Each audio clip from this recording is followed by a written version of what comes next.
This is Slim and Light, and today we have the ever happy and ever hardworking, wonderfully esoteric Big L in ABBA dressing, who makes great everlasting music, the wonderful and ever elusive Skalle Pierre. Thank you for joining us. Thank you for having me. What? That was insane. That was the most flattering thing I've heard in my life, man. I'm so happy that we got you on because your music, is something else. And I'm just curious, just before we get into your music, why the name Skalle Pierre? That's a great question. So this, what you see right here, it says Skalle Pierre. That was the original, like, Swedish artist name. So there's a Swedish author called Astrid Lindgren, and in one of her books, there's a Oh, character. wow. One second. Sorry to interrupt you. Yeah. So you probably don't know, but I grew up in Germany. I do know. I Okay. remember. And Yeah, Astrid Lindgren is top two I swear. most famous book authors in Germany. I'm telling you. I'm Yeah. telling you. Yeah, So, bro. Like, I've had two German flatmates, and they both love Astrid Lindgren. So maybe you know the book. She has a book called Ronja Rövardotter. I don't know what that oh would yes, mean. Ronja Räubertochter. Oh my God. So, Yes. there you Amazing. go. Wow. Yeah, Amazing. yeah. And there's a character in there called Skalle Per, P-A-R, Hmm. and because he's bald. So Skalle just means like cranium or skull. And so my friends started calling me Skalle Pierre when I started balding, which was hella early. So that was kind of like my name. That was my nickname a little bit. And then I made it my artist name, and then I just kind of, I made it a little bit more universal. But also, I think Skull the Pier is something, and maybe a lot of artists go through this, I don't know, but at least I can only speak for myself that I sort of had to develop into Skull the Pier. Like I feel really like I am Skull the Pier right now, but I think for a long time I didn't know like it was cool, but it didn't really resonate with me. Like I'm not a big skull guy. Like you won't see me with like skull tattoos and like on a motorcycle or something like that. But I think right now, where I am in life, I really like it and I love it. And I think I'm accepting what Skalle Pierre is more and more, and thereby I can also like put him here and just look at him and like, okay, this is Skalle Pierre, and this is me. Like I am Pierre Miguel Fonseca, but I'm also Skalle Pierre. And I like that skull is kind of like can represent death, and Pierre is your name, so it can represent life. So it's kind of like, the two dualities of things. So yeah, that's Amazing. Amazing. Kind of like aloha, the meaning behind aloha. I don't know if you know. Like no. it means like how you come into life and how you get out. Aloha. I Okay. learned it from another guest, Alexander Demetrius, who is like he wrote a book about the reward of not knowing, and he's a Hawaiian guy. And he talked about like the duality between life and death, and so there's a similarity there. Wow. And he also came into understanding himself more through his journey to writing that book and traveling the world. So there's some similarities there. I'll send you a link to his episode. I think you have a lot in Wow. common in the way you approach life. So on your description it says Big L meets ABBA. Now, if I was anybody else, I would be like saying, this sounds really strange. What are you talking about? But I'm known to make very strange beats. Okay. It's, for the longest, people thought I was just making video game music, and I was like, no, this is like I'm trying to make music for songs. And they're like, no, these are quite interesting genres that you are mixing together. So, but still, just for argument's sake, why did you call yourself Big L meets ABBA? It's a great question. Thank you. I wonder exactly how accurate it is today and going forward. But I think like Big L is one of my biggest inspirations ever, like when it comes to rapping. And I think either subconsciously or consciously I kind of use his type of flow and stuff like that. So Big L and like but that whole era of rap is really what I grew up on and what inspires me a lot. But then I also love making dance music and I write a lot of all kinds of different genres. And a lot of it falls under like disco, a lot of it falls under world, a lot of it falls under folk, singer-songwriter, all kinds of things. But I like combining the two. And so thereby it's kind of like it's Big L, but it'll also make you dance like ABBA. And ABBA kind of has gayness to it. I feel like even though they're not gay at all, they're just so embraced in the gay community. You know, like you go to any sort of gay club or whatever, they'll be bumping, Give me a man after midnight. So I just kind of like how it's like Big L, who's that world is kind of very straight, at least in my perception. And then ABBA. And the two worlds come together, and that's me. But as well, there's like right now, I'm kind of figuring out that I don't want to be just everything, especially like Skalle Pierre is going to be the big L part. And then I'll have a separate thing for all the more ABBA stuff. So going forward, it might not say Big L meets ABBA there. Maybe it'll say something else.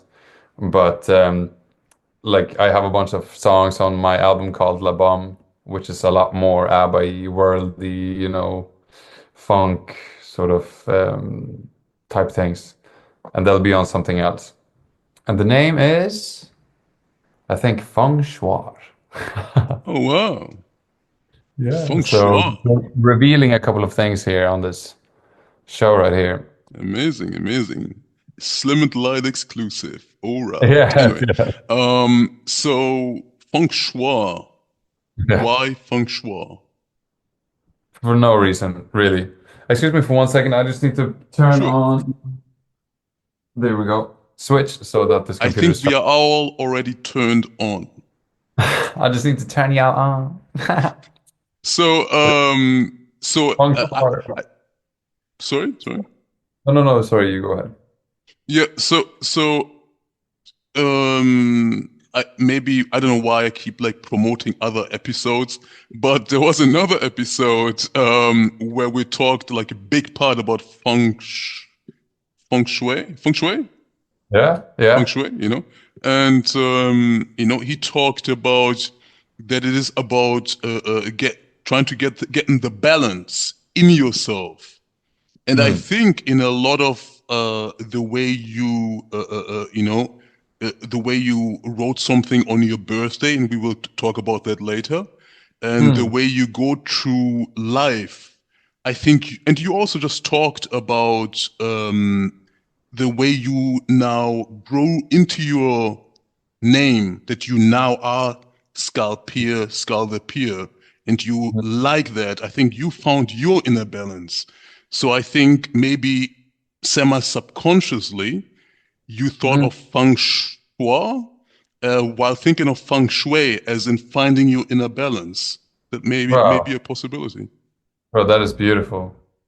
That is like you're making it more cemented in my, like in my decision here. Well, Like, I'm happy to take the PR role tomorrow. yeah. I think I'm Um, following the stream, but you're a strong stream that shows me, oh, well, this is the right path. So that's I'm grateful for that, man. amazing, Um, amazing. that's- You recently graduated, right? yeah, last year. Okay.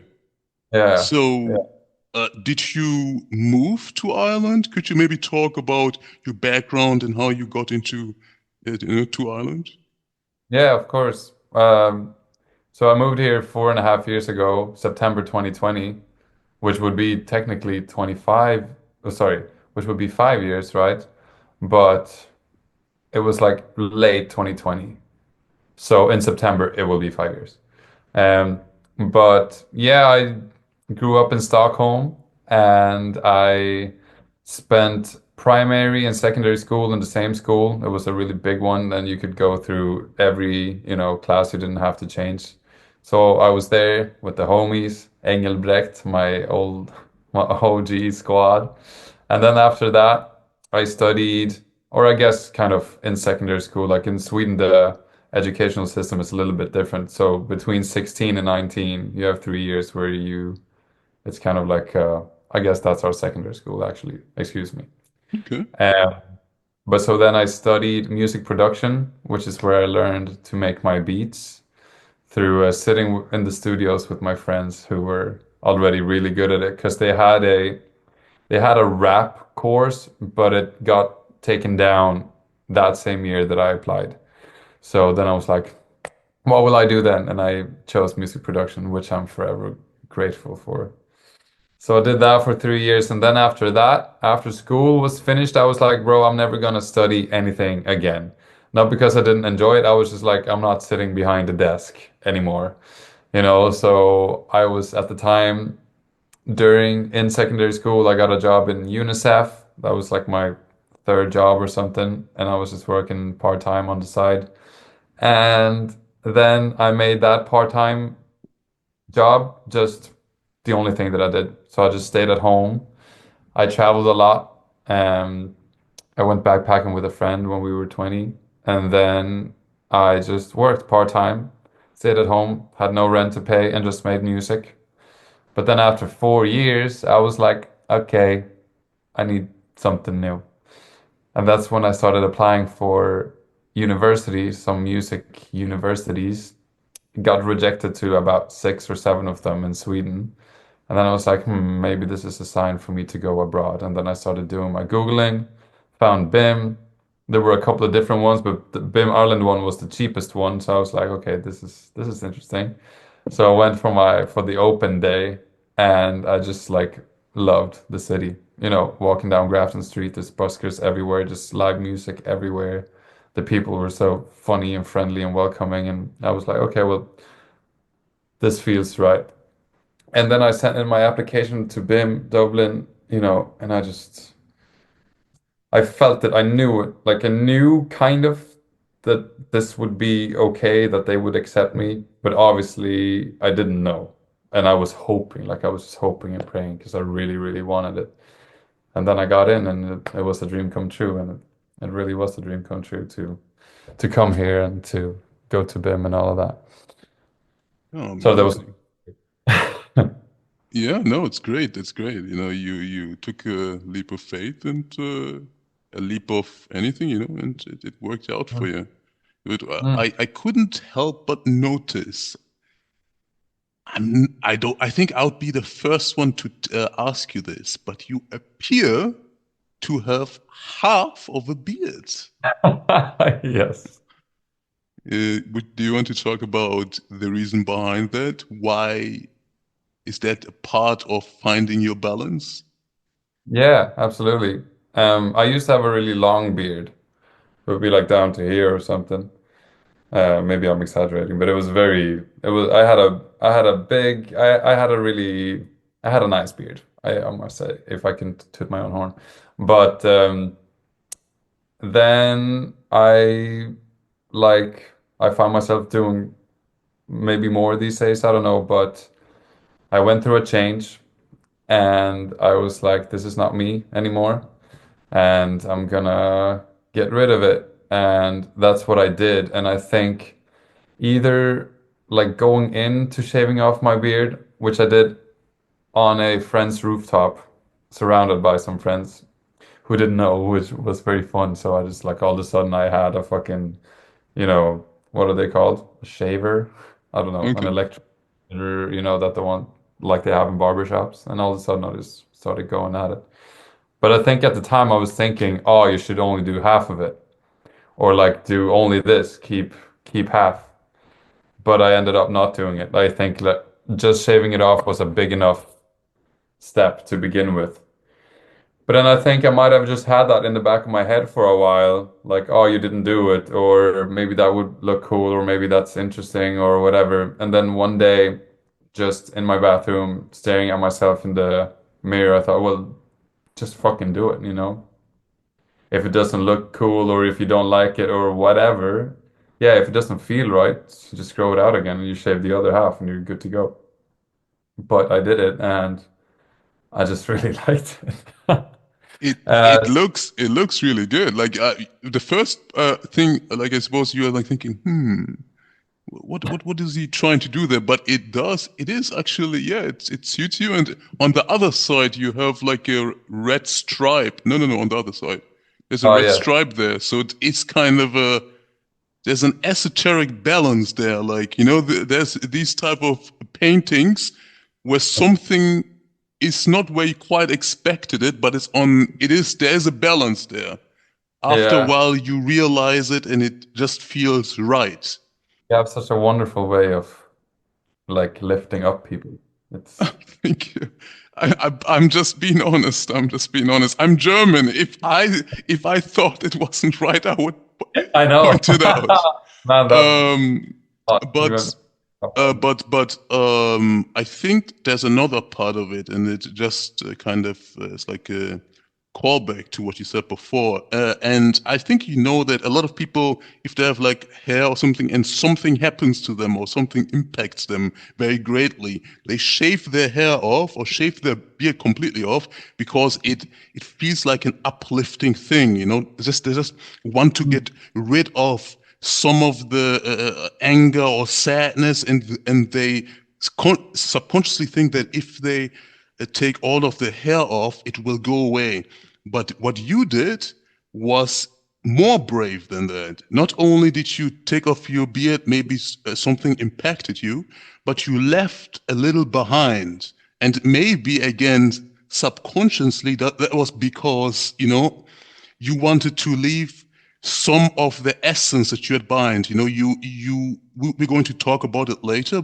You know, maybe the next topic, which is something that you came to grips with and accepted in yourself on your birthday, where you had a very impactful post. You know, and you know, can you maybe talk about that post and whether that shaving had something to do with it, etc.?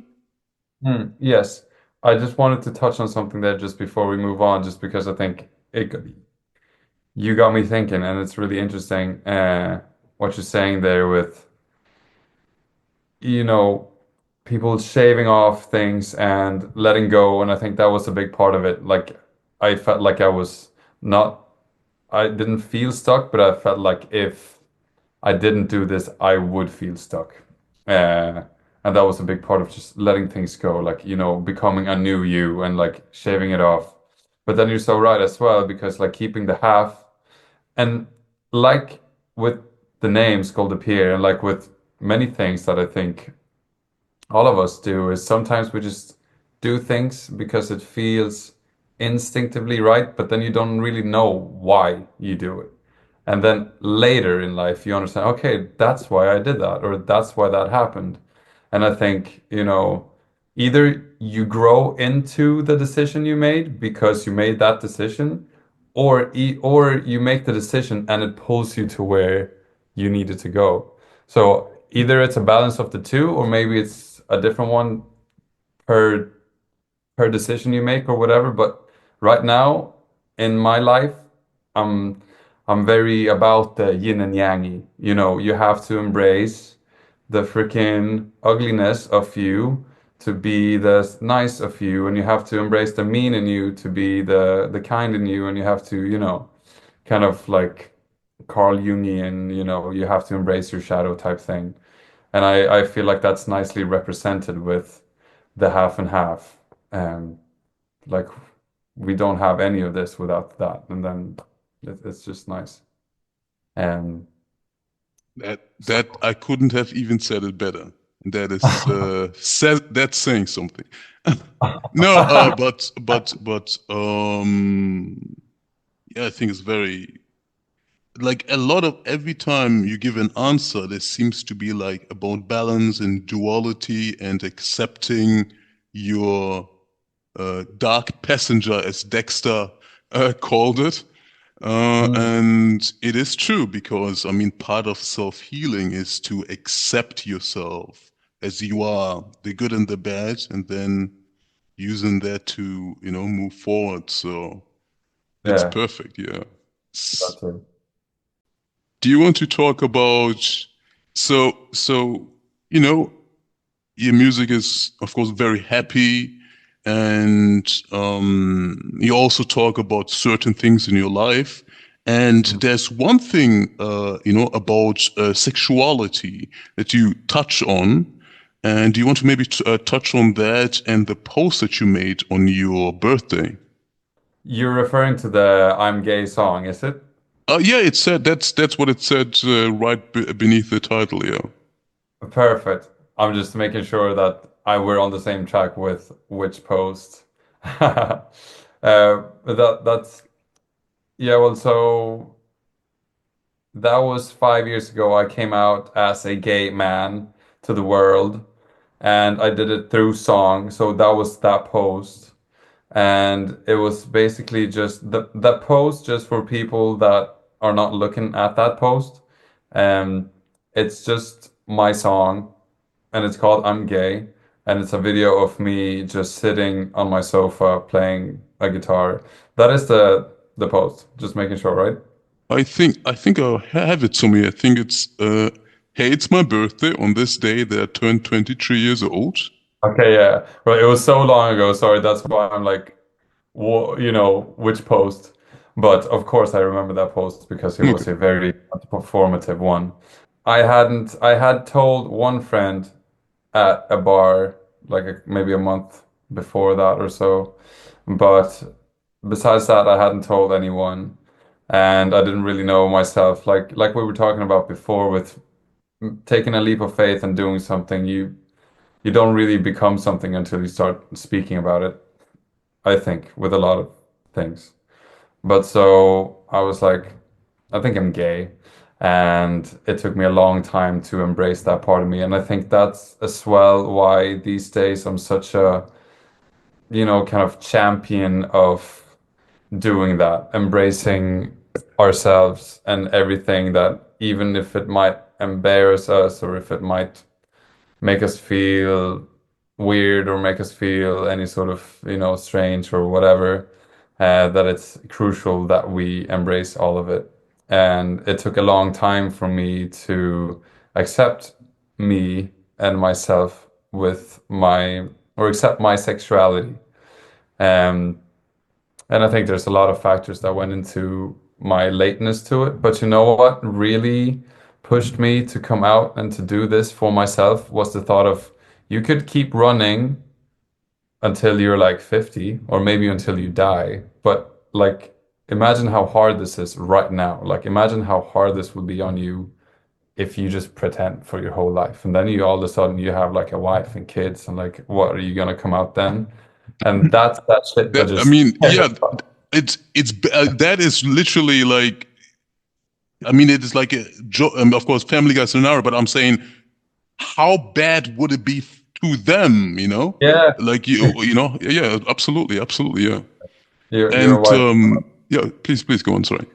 No, but bro, I really enjoy this, and I think you're a very wise person because I think Thank you. that, well, it's you don't only have to embrace who you are and be what you are for your own sake, but you have to do it for the sake of the fucking world.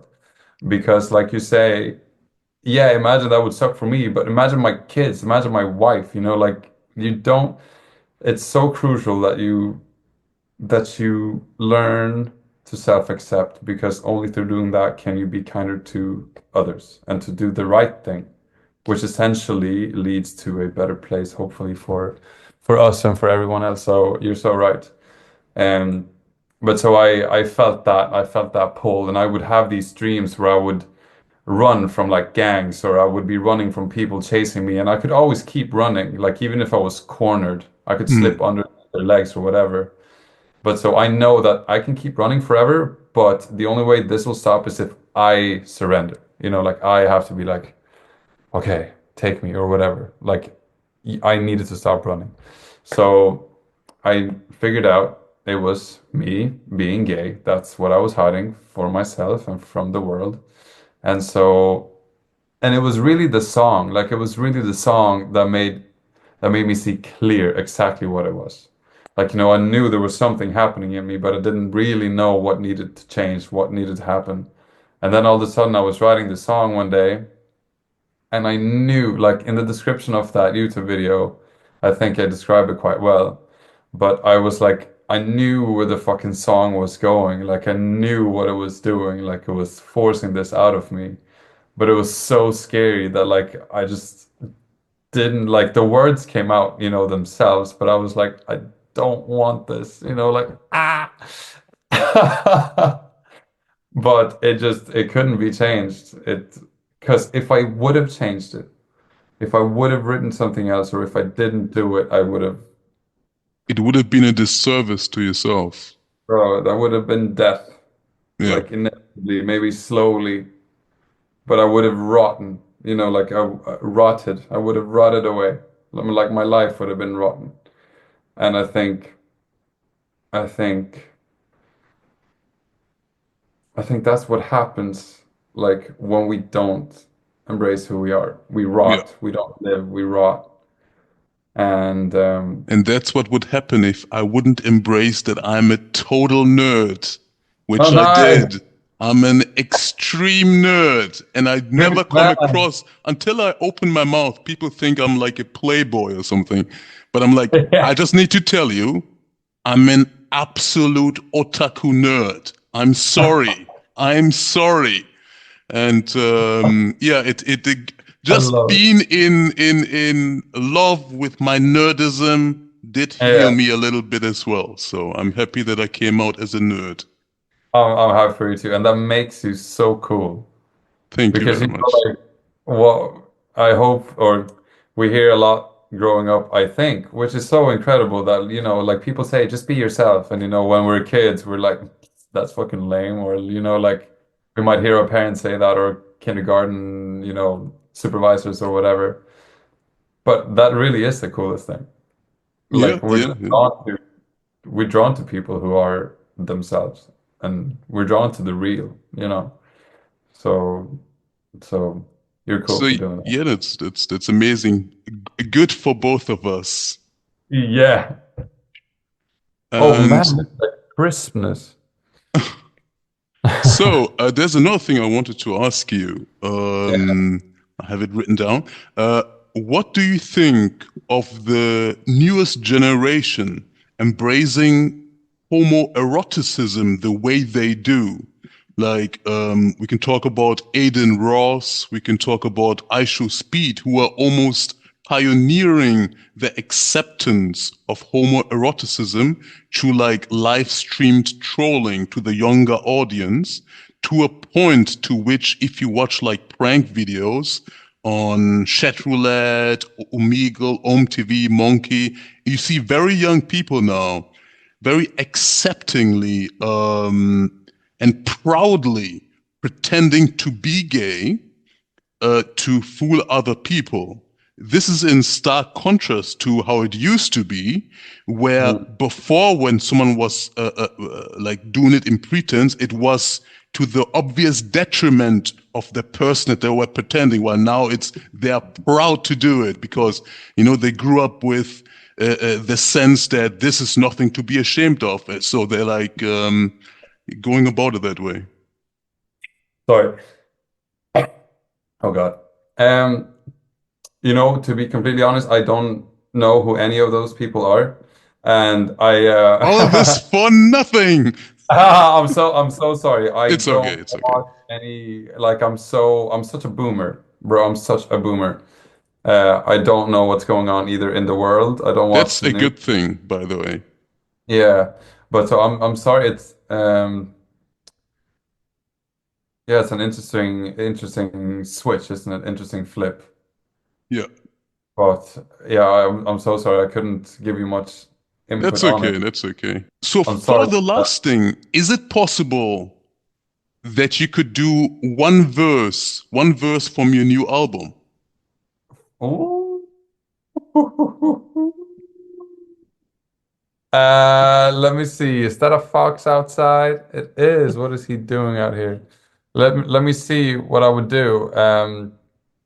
How would I do that? So I just play you a Yeah, you beat or play it something? out of from the speakers, the instrumental, and then you rap on it. Okay, okay. Let's see. So I think Be yourself, pussy. I have a little something. This is from the upcoming thing, all right? Yeah, yeah, yeah. I'm gonna give you one verse. I don't know. Can you hear that? It's very Yeah, low. yeah, yeah, yeah. Okay, okay. So we have a chorus coming in first, right? When I was 14, I was living a dream on my Stockholm street. A lot of things done changed. Now I'm living my bars, and the dream is me. I'm a nobody, but I know myself wholeheartedly. Okay, okay, yeah, okay, let's do it, baby, yeah. Man, where the fuck do I start? Obviously the heart, but let it all play its part. Body, mind, soul, art a la carte, but shine a light on it all. If you want a shot in the dark, I used to smoke pot in the park. I used to drink a lot of vodka. A bunch of white kids fucking acting like Tupac, bro. Two sides to every story. We would sing out, who shot ya? Shimmy, shimmy, ya, and shimmy, chitty on my pasta. Don't think like a doctor, don't sell me pills. No wonder you're feeling blue because the red one kills. So the truth is what we're aiming for. You don't have to taste the Lord, but you're enabling the Cain in you when you don't dare to paint it raw. Yeah, baby. Raw is how I like it, so I risk it all, no matter how awful it might get.